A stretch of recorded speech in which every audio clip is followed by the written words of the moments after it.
আমাদের অন্তর পাথরের মতো শক্ত হয়ে গেছে, চোখের পানি আসে না, তওবা আসে না, ভয় আসে না। এটা কপাল পড়া হওয়ার লক্ষণ। যে চোখের পানি আল্লাহর ভয়ে মানুষের চোখ থেকে বেয়ে পড়ে, এটা আল্লাহর কাছে অনেক প্রিয়। ভাই, আমাদের অন্তরগুলো পাথর হয়ে গেছে, আল্লাহর ভয় আমাদের চোখে পানি এখন আর আসে না। মনে রাখবেন, চোখের পানি আসা এটা সৌভাগ্যের আলামত। হাদিসে আসছে, দুর্ভাগা, কপাল পোড়া, জাহান্নামী হওয়ার আলামতের মধ্যে থেকে একটা হলো চোখ শুকিয়ে যাওয়া, চোখে পানি না আসা, আসা যাওয়া হয় না, উঠা বসা হয় না, ঈমান নবায়ন করা হয় না। যার কারণে আল্লাহর ভয়ে চোখের পানি কয়বার পড়ছে আমাদের জীবনে। ভাই, বহু মানুষ আছি, আমরা বহু কপাল পোড়া আছি জীবনে। আল্লাহর পাকড়াও, আল্লাহর আযাব, আল্লাহর গজবের ভয়ে চোখের পানি কখনো আসে না। প্রিয় দিনী ভাইয়েরা, জীবনে বহু কাঁদা আমরা কেঁদেছি, বহু চোখের পানি আমরা সবাই ফেলেছি। আল্লাহর কসম, পরীক্ষা করে দেখেন।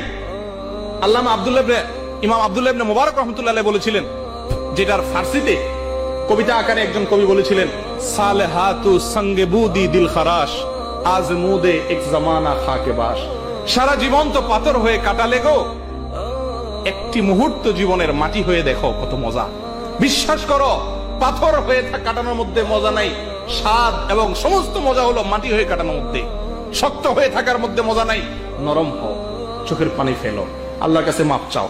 আমরা দুনিয়াতে যত কাঁদা কাঁদি, কোন ব্যথায় কাঁদি, কোন বিরহে কাঁদি, সে কাঁদার পরে দেখবেন শরীর ভার হয়ে যায়, অস্থির হয়ে যায়।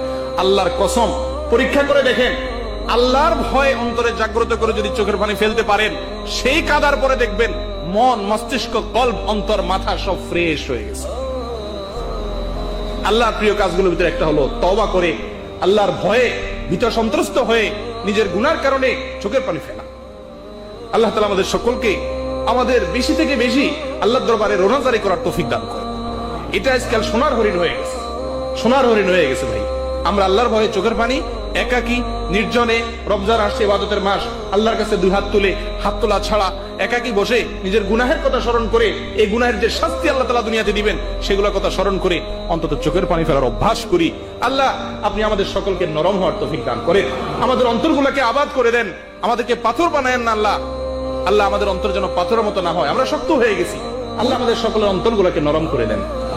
আল্লাহর ভয়ে যেন আমাদের চোখের পানি আসে, আমরা যেন আল্লাহর কাছে ক্ষমা চাই, আল্লাহর আযাবের ভয়ে যেন আমরা ভীত থাকি, এবং সেই ভয় আমাদেরকে অনেক দূর নিয়ে যাবে।